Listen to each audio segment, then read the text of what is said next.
पेशाब के साथ में जब शुगर चीनी निकलनी शुरू हो जाती है तो उसे हम लोग डायबिटीज़ कहते हैं। इसे ग्लाइकोयूरिया भी कह सकते हैं। हिंदी के अंदर इसे बहुमूत्र कहते हैं, जिसके अंदर बहुत ज़्यादा पेशाब आता है। इसके अंदर मूत्र में हो सकता है और यहाँ मधुमेह भी किसे कह सकते हैं। मैं डॉक्टर JS रंधावा, जयपुर का एक होम्योपैथ। इस वीडियो के अंदर हम लोग मधुमेह क्या है, डायबिटीज़ क्या है, उसके बारे में विस्तार से जानेंगे। वो कितने प्रकार की है और किन कारणों से होती है और उसका क्या पाथ्य ले सकते हैं, किस तरह की डाइट ले सकते हैं और उसके अंदर हम लोग क्या होम्योपैथिक चिकित्सा ले सकते हैं, उसके बारे में विस्तार से जानेंगे।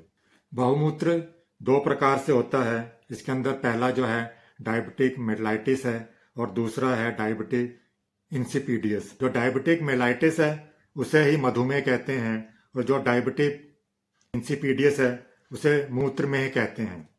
बहुत ज़्यादा परिणाम के अंदर जब बार बार पानी की तरह का जब पेशाब आता है और उसके साथ में शुगर मिली हुई होती है, चीनी साथ में होती है, तो उस पेशाब के कारण शरीर के पोषण में भी बाधा पड़ती है और उस रोग का नाम है डायबिटिक मेलाइटिस, जिसे असली में मधुमेह कहते हैं।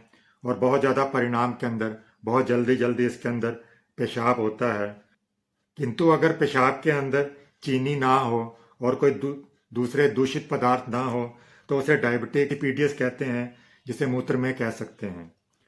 इस वीडियो के अंदर हम लोग विशेषकर डायबिटिक मेलाइटिस के बारे में ही जानेंगे। खून के अंदर चीनी कैसे जमती है और जो बहुमूत्र है या पेशाब के साथ में वो कैसे निकलती है, इसको भी जानना बहुत आवश्यक है। हम लोग जो भी भात खाते हैं, आटा, मैदा, आलू आदि लेते हैं, जो भी स्टार्ची फूड्स हैं, रोज जो खाते हैं, और भोजन के साथ में गुड़, चीनी, मीठा, केन शुगर आदि भी लेते हैं, वो आंतों में जब पचकर फिर वो नाड़ियों के रास्ते में थोरेसिक डक्ट के द्वारा शरीर के जो अन्य अंगों के अंदर से घूमता हुआ जब वो लीवर के अंदर पहुंच जाता है तो उस समय वो ग्लाइकोजन के अंदर परिवर्तित हो जाता है। फिर लीवर से ये पोर्टल वेन के जरिए प्रवेश करता है और फिर ये जो शुगर है, जो ग्रेप शुगर है, उसके रूप में फिर ये परिवर्तित हो जाता है। फिर ये लीवर की जो इन्फीरियर वेना केवा है वहाँ से फिर ये हार्ट की तरफ, हार्ट से फिर ये फेफड़ों की तरफ, फेफड़ों से घूमते हुए ये फिर हार्ट के अंदर वापस आकर अन्य जो ऑर्गन्स है वहाँ तक पहुँच जाता है और फिर ये जो शुगर है, ग्लूकोज है, वो फिर सारे शरीर के अंदर पहुँच जाता है। तब तक जो उपवास रखते हैं तो उनके शरीर का फिर क्षय होना शुरू हो जाता है और उनके जो खाद्य पदार्थ हैं वो भी फिर जब कम मिलते हैं बॉडी के अंदर तो फिर बॉडी की जो वाइटल हीट है उसको बढ़ाने के लिए फिर ये जो शुगर है वही काम आती है। बहुत ज़्यादा आर्मी के अंदर जो मार्च पास्ट करते हैं, बहुत दूर दूर तक जब पैदल चलते हैं तो उनके अंदर फिर ये जो वाइटल फोर्स शुगर के रूप में ही उनके काम आता है। स्वस्थ अवस्था के अंदर यही शुगर बॉडी के अंदर तेज उत्पन्न करता है और किसी किसी के जो यकृत है, लीवर की ये जो क्रिया है, अगर वो खराब हो जाए तब ये जो ग्लाइकोजन जो है वो फिर बन नहीं पाता है और सबका सब फिर वो पेशाब की राह से ही बाहर निकलता है। इसे ही हम लोग डायबिटिक मेलाइटिस या मधुमेह कहते हैं। स्वस्थ व्यक्ति के जो पेशाब के अंदर प्रायः ये नहीं निकलता है, पर जब ये बहुमूत्र हो जाए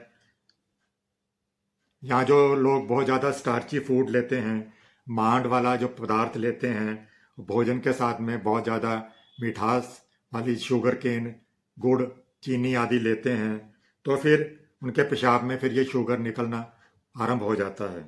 कोई कोई रोगी जो हैं स्टार्ची फूड या चीनी बहुत ज़्यादा लेते हैं, मीठी चीज़ें ना भी हो तो भी फिर उनके यकृत के अंदर अगर वो नहीं बन पाती हैं तो वो फिर ये चीनी पेशाब के जरिए बॉडी से बाहर निकल जाती है। अगर ये व्यक्ति या रोगी मीठा कम खाते हैं तो भी अगर उनकी शुगर बनती है तो फिर ये चिंता का विषय बन जाती है। जो लीवर है वो अपने आप ही शुगर बनाता रहता है। स्टार्ची फूड के अलावा जो एल्बुमिन है, फैट है, अंडों के अंदर जो सफ़ेद पदार्थ है जिसे एल्बुमिन कहते हैं, दूध, घी, तेल, फैट्स आदि जो चीज़ें लेते हैं, ये सब जो चीज़ें खाने के बाद में लीवर के अंदर फिर ये शुगर के रूप में परिवर्तित हो जाती हैं। क्योंकि लीवर का ये एक प्रधान काम है। डायबिटिक मेलाइटिस के जो लक्षण हैं ये दो प्रकार से हो सकते हैं। इसके अंदर वो डायबिटिक मेलाइटिस सहज रूप से भी हो सकती है और कठिन रूप से भी हो सकती है। सहज रूप की जो डायबिटिक मेलाइटिस है इसके अंदर जो विशेषकर कमजोरी नहीं होती है, शरीर के अंदर अधिक क्षय नहीं होता है, चेहरे के अंदर उतना परिवर्तन नहीं होता है, व्यक्ति खूब हष्ट-पुष्ट दिखाई देता है, उसको बहुत ज़्यादा प्यास लग सकती है, बहुत ज़्यादा उसको भूख लग सकती है और बहुत ज़्यादा वो पेशाब भी कर सकता है। उसको तृप्त ना होने वाली प्यास, बहुत ज़्यादा भूख है, बहुत ज़्यादा प्यास है, वो ये सारे लक्षण इसके अंदर अधिक दिखाई नहीं देते हैं। बस पेशाब की परीक्षा करने पर ही उसके अंदर शुगर, यूरिया, यूरिक एसिड आदि दिखाई दे सकते हैं। इस बीमारी को हम हल्के रूप में भी ले सकते हैं, क्योंकि इसमें केवल खान पान को भी अगर सुधार लिया जाए तो ये जो बीमारी है वो ठीक हो सकती है। उसको स्टार्ची युक्त जो फूड्स हैं वो थोड़ा कम दें, खाने पीने के अंदर मिठास कम दें, के अंदर से ये जो शुगर है वो निकलना अपने आप भी बंद हो सकता है। प्राय ये जो बीमारी है 40 वर्ष के ऊपर अधिक दिखाई देती है। जो कठिन प्रकार की डायबिटिक मेलाइटिस है इसके अंदर खाद्य पदार्थ बंद करने पर भी उसके पेशाब में शुगर निकल सकती है। ये चीनी उसके लीवर के अंदर तैयार होती रहती है और उसके कारण फिर वो बहुत जल्दी कमज़ोर होता रहता है। शरीर इसके अंदर बहुत ज़्यादा दुर्बल हो जाता है, शरीर सूखने लग जाता है, चेहरा उसका रक्त शून्य हो जाता है, फीका पड़ जाता है, उसे बहुत ज़्यादा भूख, बहुत ज़्यादा प्यास, ज़्यादा उसको पेशाब आता है। ये सब लक्षण भी इसके अंदर दिखाई देने शुरू हो जाते हैं। 40 वर्ष के नीचे वाली आयु के अंदर ये अधिक दिखाई देता है। इस बीमारी के अंदर उसकी जो नर्वस सिस्टम है उसके ऊपर भी इसका आक्रमण होता है। मस्तिष्क का जो फोर्थ वेंट्रिकल है, सिंपैथेटिक जो नर्व्स हैं वहाँ पर उत्तेजना होती है और उसके साथ में ये मधुमेह की बीमारी शुरू हो जाती है। बहुत दिनों तक बीमारी भोगने के बाद में उसे डायबिटिक कोमा भी हो सकता है। बेहोशी होने से पहले उसको जबरदस्त कब्ज रह सकती है, पेशाब का परिणाम बिल्कुल घट सकता है, पेशाब के अंदर चीनी बिल्कुल भी नहीं रहती, भूख उसे नहीं लगती है। ये चार लक्षण जब प्रकट होते हैं तो समझ लेना चाहिए कि इसका भावी फल अच्छा नहीं है। इसके कारण उसका शरीर ठंडा होना शुरू हो जाता है, नाड़ी क्षीण होनी शुरू हो जाती है, चेहरे का जो लाल है, तेज है, वो कमज़ोर हो जाता है, हाथ पैर की उंगलियां हैं, नाखून हैं, वो नीले दिखाई देना शुरू हो जाते हैं, चेहरा सिकुड़ जाता है, फीका पड़ जाता है, आंखें उसकी ऊपर चढ़ी हुई हो जाती हैं, उसका जो ज्ञान है, सुध बुध है, वो बहुत कम हो जाती है। कोई भी उससे अगर कुछ पूछता है तो वो टकटकी लगाकर देखता रहता है, उसे समझने की कोशिश करता है। सांस इसके अंदर उसकी बहुत जोर जोर से चलती है। उसके मुंह से, उसके बिछोने से एक अलग प्रकार की गंध दिखाई देती है। रक्त के अंदर एसीटोन जब अधिक हो जाता है तो उसके कारण फिर उसकी इस प्रकार की गंध प्राय उसके अंदर रहती है। इसकी जो जांच है हम लोग उसके ब्लड टेस्ट से कर सकते हैं, उसके पेशाब टेस्ट से कर सकते हैं, ताकि पता लग सके कि शुगर कितनी मात्रा में निकल रही है। फास्टिंग जो शुगर उसकी होती है वो प्राय 100 से 120 तक होती है, पर अगर 140 से ज़्यादा हो जाए तो फिर हम लोग उसको प्री डायबिटिक मान लेते हैं। डायबिटिक मेलाइटिस के क्या प्रधान लक्षण हैं? इसके अंदर उसको बहुत ज़्यादा अतृप्त प्यास लगती है, ज़्यादा परिणाम के अंदर पेशाब निकलता है, उसके साथ में शुगर भी बहुत ज़्यादा होती है, शरीर उसका शुष्क हो जाता है, कमज़ोर हो जाता है, उसको भूख बहुत ज़्यादा मात्रा में लगती है। एक दिन के अंदर वो साधारणतः 4 से 5 लीटर तक पेशाब कर सकता है। उसकी जो स्पेसिफिक ग्रेविटी है 120 से लेकर 140 तक हो सकती है, पर जब कठिन प्रकार की डायबिटिक मेलाइटिस हो तो फिर कई बार 25 से 30 लीटर तक भी पेशाब वो एक दिन के अंदर कर सकता है। उसके अंदर उसकी जो स्पेसिफिक ग्रेविटी है 150 से 160 तक हो सकती है। अगर उसकी स्पेसिफिक ग्रेविटी 115 से 120 हो तो भी उसके अंदर शुगर हो सकता है। उसके अंदर उसका जो मुंह का स्वाद है मीठा हो जाता है, खट्टा रह सकता है। जो कठिन प्रकार की बीमारी होती है उसके अंदर पेशाब उसका बहुत तेज वेग से आता है, मूत्र नली के अंदर भी उसके घाव हो सकते हैं, पेशाब करते समय बाद में भी उसको जलन हो सकती है। पेशाब के अंदर विशेष बदबू आ सकती है। खुले में पेशाब करता है और थोड़ी देर बाद देखा जाए तो वहां पर मक्खियां चींटियां आ सकती हैं। शरीर के अंदर उसके खुजली हो सकती है, खाज हो सकती है। उसकी जो जिनेंद्रियां हैं वहां पर भी खुजली हो सकती है, फोड़े फिंसियां हो सकते हैं, दांत के अंदर कीड़ा पड़ सकता है, दांतों में से खून निकल सकता है। खाने के बाद में भी उसको ऐसा मालूम होगा कि उसका पेट खाली है, इसलिए वो बार बार खाना चाहता है।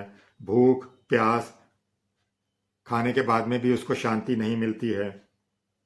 सिर के बाल इसके अंदर झड़ जाते हैं, हाथ पैरों के अंदर जलन खुजली होती है, कमर के अंदर दर्द हो सकता है। पुरानी अवस्था के अंदर उसको पतले दस्त लग सकते हैं, अमाशय या कभी कभी कब्जी हो सकती है, सूखा पखाना ड्राई स्टूल्स उसको हो सकते हैं, फोड़ा हो सकता है, कार्बंकल्स आदि अक्सर उसके शरीर पर हो सकते हैं। शरीर में कोई भी अगर कट लग जाए तो वो घाव जल्दी से फिर भरता नहीं है और उसके कारण जो उसका घाव है वो सड़ने गलने लग जाता है, गैंग्रीन में बदल सकता है, उसकी मृत्यु भी हो सकती है। इसके अलावा उसकी दृष्टि लोप हो सकता है, आंखों के अंदर मोतियाबिंद भी आ सकता है।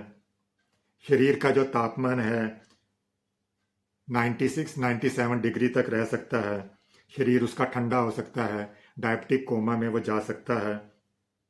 यह अचानक पैदा हो सकता है। कई बार कोमा के अंदर वो अचेतन हो सकता है, बदहवास हो सकता है, भूख उसे इसके अंदर नहीं लगती, पेशाब के अंदर चीनी भी नहीं रहती, पेशाब की मात्रा घट जाती है, कब्जी उसे हो सकती है। ऐसे कई लक्षण उसके डायबिटिक कोमा के अंदर दिखाई देते हैं। कोमा के अंदर वो आंखें मूंद सकता है, मुर्दे की तरह पड़ा रह सकता है, कोई भी बात पूछने पर वो उत्तर नहीं देता है, जोर जोर से उसकी सांस चल सकती है, आंखें उसकी बैठ सकती हैं, मुंह सिकुड़ सकता है, शरीर उसका ठंडा पड़ जाएगा, वो कंपोज में चला जाएगा। डायबिटिक मेलाइटिस का रोग उत्पत्ति का क्या कारण है? जब बहुत ज़्यादा मात्रा के अंदर कोई स्टार्ची युक्त पदार्थ लेता है, मांड युक्त पदार्थ खाता है, तो ये हो सकता है। हेरिडिटरी भी हो सकता है, वंशगत दोष अगर हो, माता या पिता को अगर ये डायबिटीज़ हो तो भी बच्चों को ये हो सकती है। बहुत ज़्यादा जो चिंता करते हैं, अध्ययन लेक्चरार हैं, जो मानसिक परिश्रम बहुत ज़्यादा करते हैं, शारीरिक परिश्रम जो नहीं के बराबर करते हैं, उन्हें भी ये हो सकती है। whooping कफ हो, सांस की कोई बीमारी हो, मृगी हो, संन्यास एपोलेक्सी हो, उनके कारण भी डायबिटिक मेलाइटिस हो सकती है। एकाएक ही अगर उसका शरीर मोटा होना शुरू हो जाए, ओबेसिटी के कारण भी डायबिटिक मेलाइटिस हो सकती है। लिवर की बीमारी के कारण, मस्तिष्क की ब्रेन की बीमारी हो, उसके स्पाइनल कॉर्ड की कोई बीमारी हो, पैनक्रियाज के अंदर कोई अव्यवस्था हो, उसके लक्षणों के कारण भी डायबिटिक हो सकती है। इसके अलावा गठिया है, मलेरिया है, गर्मी की कोई बीमारी हो तो भी डायबिटिक मेलाइटिस हो सकता है। क्लोरोफॉर्म सूखने के बाद में भी कभी कभी ये बीमारी हो सकती है। स्त्रियों की अपेक्षा पुरुषों के अंदर ये ज़्यादा दिखाई देती है। डायबिटिक मेलाइटिस की हम लोग क्या चिकित्सा, क्या पाथे ले सकते हैं, उसके अंदर किस तरह की डाइट ले सकते हैं, इसके अंदर बहुत ज़्यादा उसकी डाइट पर ध्यान देना चाहिए कि पेशाब की मात्रा है, शुगर की मात्रा है, उसकी भूख किस तरह से लगती है, उस सब के ऊपर भी बहुत ज़्यादा ध्यान देना चाहिए। जैसा मैं पहले भी बता चुका हूँ कि भात है, आटा, मैदा, सागी, बार्ली आदि जो चीज़ें हैं, चीनी है या मीठे पदार्थ हैं, उसको खाने से उसको परहेज करना चाहिए। बहुत ज़्यादा कार्बोहाइड्रेट्स भी देने से बचना चाहिए। डायबिटीज़ के रोगी के लिए एल्ब्यूमिनेट है, जो फैट्स हैं उस जाति के, जैसे मांस हो गया, अंडा है, थोड़ी मात्रा के अंदर दूध है, पतला दूध दे सकते हैं, मट्ठा दही मक्खन आदि भी इसके अंदर दे सकते हैं। अल्कलाइन वाटर भी इसके अंदर बहुत ज़्यादा लाभदायक होता है। इसके अलावा अगर वह चाय कॉफ़ी लेता है, दूध पीता है, तो उसके अंदर चीनी आदि नहीं दें। अगर उसको थोड़ी मात्रा के अंदर सेक्रीन आदि दे सकते हैं या फिर ग्लिसरीन आदि भी मिला सकते हैं। डायबिटीज का जो रोगी है वो दुर्लभ हो जाता है, दुबला हो जाता है। उस कमजोरी को दूर करने के लिए उसको जो भात है, रोटी आदि छोड़कर थोड़ा दूध, मांस, अंडा आदि दिया जाए तो फिर वो लाभदायक होता है। इसके अलावा उसको जो स्टार्च युक्त पदार्थ हैं या थोड़ी मात्रा के अंदर जो एल्ब्यूमिनेट है, फैट्स है उनको देने की व्यवस्था करनी चाहिए। डायबिटिक के रोगी को गुड़ है, चीनी आदि ना देकर ग्लिसरीन या सैकरीन आदि दे सकते हैं। डायबिटिक का जो रोगी है वो बहुत ज़्यादा जब दुर्लभ हो जाता है तो उसको फिर मांस, अंडा, मछली, घी, मक्खन आदि, टोस्ट आदि दे सकते हैं। ताजी साग सब्जियां आदि दे सकते हैं। उसको सरसों के तेल के अंदर बनाकर छौंक कर भी दे सकते हैं। लौकी है, बैंगन, मूली आदि, करेले इसके अंदर बहुत ज़्यादा लाभदायक होते हैं। उसके अलावा जामुन है, जामुन की जो गुठली है वो भी डायबिटिक मेलाइटिस के लिए बहुत ज़्यादा लाभदायक होती है। अलावा वो नाशपाती, संतरा, नींबू आदि भी ले सकता है। प्यास मिटाने के लिए जब वो पानी पिए तो उसके अंदर नींबू मिला सकता है। धूम्रपान, शराब आदि वो कम ले या ना ले तो ज़्यादा अच्छा है। डायबिटिक के रोगी को सुबह शाम घूमना चाहिए, उसको शारीरिक व्यायाम भी करने चाहिए कि जो उसके बॉडी के अंदर शुगर है या फैट्स हैं जो स्टोर हुए हुए हैं उनका यूटिलाइजेशन हो और फिर वो जो पेशाब के जरिए जो शुगर है वो कम निकलनी शुरू होगी। डायबिटिक मेलाइटिस के अंदर होम्योपैथिक दवाइयाँ हम लोग उसके सिम्टम्स के ऊपर चयन करते हैं। रोगी की क्या डायथीसिस है, किस तरह की कॉन्स्टिट्यूशन है, इस पर भी बहुत ज़्यादा निर्भर होती है। आमतौर पर जो डायबिटिक मेलाइटिस के अंदर दवाइयाँ इस्तेमाल होती हैं उसके अंदर आर्सेनिक है, ब्रोमाइड आर्स है, क्रियोजोट, फॉस्फोरिक एसिड है, एफ्लिंड्रा इंडिका मेडिसिन है, जम्बोलिनम मेडिसिन जो जामुन से बनती है, यूरेनियम नाइट्रिकम आदि दवाइयों का सिम्टम्स के आधार पर उपयोग किया जा सकता है। 90% जो लोग हैं उनके अंदर जो सेफालेंड्रा मेडिसिन है, यूरेनियम नाइट्रिकम, सेजिनियम जैम्बोलिम मेडिसिन है, उससे बहुत लाभ हो जाता है। यूरेनियम नाइट्रिकम मेडिसिन तब दी जाती है जब पेशाब बहुत ज़्यादा मात्रा के अंदर चीनी निकालता है। दिन की अपेक्षा रात के अंदर उसके पेशाब की जो वेग है वो बहुत ज़्यादा होता है, बहुत ज़्यादा उसको प्यास लगती है, पेशाब का जो ग्रेविटी है वो बढ़ जाती है, भूख उसको बहुत ज़्यादा लगती है, बहुत ज़्यादा खाने पर भी वो बहुत ज़्यादा कमज़ोर क्षीण होता जाता है, शरीर की जो गर्मी है वो घट जाती है, पेट की जो वायु है वो बहुत ज़्यादा इकट्ठी हो जाती है, उसका पेट फूलता है, जिन इंद्रियों के ऊपर भी घाव हो सकते हैं, खुजली हो सकती है, पूरे शरीर के अंदर भी खुजली उसको हो सकती है। यूरेनियम नाइट्रिकम की अगर 30 पोटेंसी को हम लोग सुबह शाम उसको देते हैं तो बहुत जल्दी कई बार हफ्ते 10 दिन के अंदर भी उसको लाभ होना शुरू हो जाता है। इसके अलावा जो सेजिलियम जम्बोलिनम मेडिसिन है जो जामुन की गुठलियों से तैयार होती है वो भी इसके अंदर बहुत ज़्यादा लाभदायक होती है। जब चीनी युक्त बहुमूत्र उसको होता है, मधुमेह की ये बहुत अच्छी दवा है, पेटेंट दवा है। इसके उपयोग से बहुत बार रोगी जो है बहुत जल्दी आरोग्य हो जाता है। एलोपैथिक चिकित्सा के अंदर भी जैबोलिनम नामक का जो पदार्थ है वो भी इसके अंदर दिया जाता है। इसके अलावा जामुन का जो अर्क है वो भी इसके अंदर दे सकते हैं। उसके साथ में उसकी जो बहुमूत्र की जो प्रॉब्लम है, पेशाब के अंदर जो चीनी है, तेज प्यास है, शुरू हो जाएंगे। ये साधारणतः हम लोग मदर टिंचर के अंदर या 1x 2x के अंदर उसकी 15 से 30 बूंदें तक दे सकते हैं। उसको दिन में 3 या 4 बार दे सकते हैं। आर्सेनिक जो ब्रोमाइड मेडिसिन है ये एंटीसोरिक मेडिसिन है, एंटीसाइकोटिक मेडिसिन है। चर्म रोग के अंदर या उपदंश, सिफिलिस के कारण बहुमूत्र की अगर रोग हो जाए तो फिर ये बहुत लाभदायक होती है।